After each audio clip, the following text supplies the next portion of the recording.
আসসালামু আলাইকুম। চাঁদপুর শাহরাস্তি কোয়েল ফার্মের হ্যাচারি পক্ষ থেকে আপনাদের শুভেচ্ছা অভিনন্দন। তো আজকে যে খামারিদেরকে দেখতেছেন খামারে চলে আসছেন, ওনারা আসতেছেন চাঁদপুর জেলা হাইমচর থানা থেকে। তো খামারি কিন্তু মসজিদে ইমামতি করেন এবং কি পাশাপাশি হাফিজে মাদ্রাসা চাকরি করে থাকেন।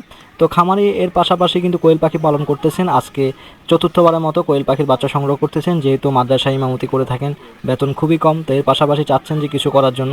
তো খামারি অলরেডি আমার এখানে চতুর্থবারের মতো পাখি সংগ্রহ করতেছেন। এভাবেই 300-200 করেই কিন্তু নিজস্ব বাইকে করে পাখি সংগ্রহ করতেছেন এবং কি আমাকে বলতেছেন যে রিফন ভাই কীভাবে ডিমের বাজার বাড়বে, কীভাবে খামারে পাখি মেনটেন করবে, কীভাবে রোগ ব্যাধি থেকে বাঁচা যায়, এই বিষয় সম্পর্কে অনেক অভিজ্ঞতা ইনশাল্লাহ খামারিকে দিয়েছি এবং কি খামারিকে বলা হয়েছে কীভাবে পাখিটা পালন করতে হবে।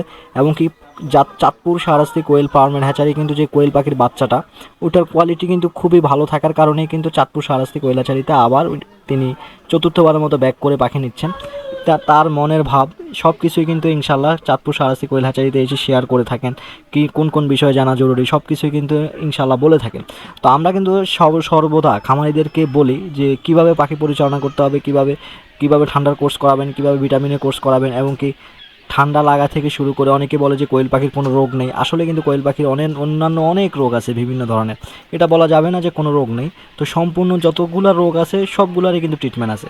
তো সব কিছুই কিন্তু ইনশাল্লাহ খামারিদেরকে সব কিছুই বুঝিয়ে দিয়ে খামারিকে একবারে কীভাবে সফল করা যায় ওই বিষয়গুলো ইনশাল্লাহ খামারিদেরকে বুঝিয়ে দিয়ে পাখি দেওয়া হয়।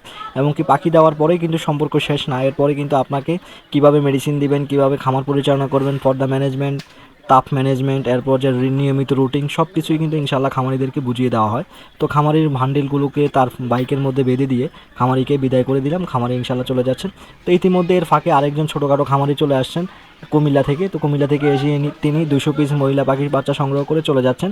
তো অলরেডি খামারিরা কিন্তু এইভাবেই কিন্তু প্রতিনিয়ত চাঁদপুর শাহরাস্তি কোয়েল হ্যাচারি থেকে কোয়েল পাখির বাচ্চা সংগ্রহ করে থাকে খামারিরা। তো ইতিমধ্যে যে আমার সামনে যে স্ক্রিনে যে খামারিদেরকে দেখতেছেন, তারা আসছেন নোয়াখালী সোনাইমুড়ি থানা থেকে, সোনাইমুড়ি থেকে আসছেন। তো খামারি এর আগে কিন্তু আমার এখানে আসলে আমি প্রতিনিয়ত যে পাখিগুলো সেল করে থাকি ইনশাল্লাহ সবাই কিন্তু পুরনো খামারি। তো দেখা যায় যে পুরনো খামারি হওয়ার কারণে তাদের সাথে কথাবার্তা মেলামেশা এগুলো কিন্তু সবচাইতে ভালো হয়। নতুন খামারি হলে যে ভালো না এমন নয়, নতুন খামারিদেরকে সব কিছু বুঝিয়ে দিতে হয়, সব কিছু ম্যানেজমেন্ট বলে দিতে হয়। তো দেখা গেল কি পুরনো খামারিদেরকে এগুলো কিছুই বলে দিতে হয় না। তো খামারিকে অলরেডি 300 পিস মহিলা পাখি দিয়ে দিলাম। খামারি তার নিজ গন্তব্যে চলে যাবে এবং কি মেডিসিন ঔষধ বিষয়ে সব কিছুই কিন্তু ইনশাল্লাহ বুঝিয়ে দিলাম। তো এরপর চলে আসছেন চাঁদপুর জেলা শাহরাস্তি থানা থেকে একজন তরুণ উদ্যোক্তা, এর আগেও জিরো বাচ্চা নিয়ে খামার শুরু করছেন। তো বর্তমান সময়ে আসছেন যে রিপন ভাই আমি কিভাবে মহিলা পাখিটা দিয়ে খামার শুরু করব, যেহেতু জিরো বাচ্চা অনেক পুরুষ পাখি পড়ে যায়, দেখা গেছে যে আমার পুরুষ পাখিটা বিক্রি করতে কষ্ট হয়।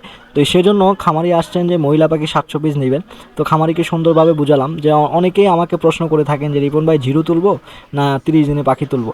তো আমি সবাইকেই বলে থাকি যে আপনি যদি 30 দিনে পাখি তোলেন তাহলে ভালো, আর যদি আপনি জিরো বাচ্চা পুরুষ পাখিটা সেল করতে পারেন তাহলে আপনার জন্য জিরো বাচ্চাটা বেস্ট। তো যে খামারেই পুরুষ পাখিটা সেল করতে পারবে তার জন্য জিরোটা পারফেক্ট, যে সেল করতে পারবে না তার জন্য 30 দিনের পাখিটা পারফেক্ট আমি মনে করি।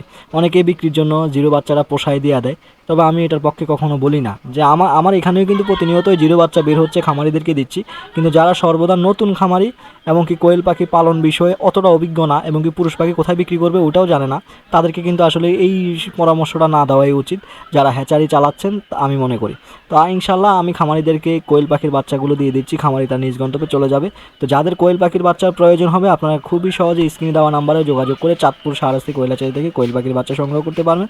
চাঁদপুর, কুমিল্লা, নোয়াখালী, লক্ষ্মীপুর, ফেনী, চট্টগ্রামে ইনশাল্লাহ আপনারা নিজে এসে দেখে বুঝে কোয়েল পাখির বাচ্চা সংগ্রহ করতে পারবেন। আজকে এ পর্যন্তই, দেখা হবে পরবর্তী ভিডিওতে। আসসালামু আলাইকুম।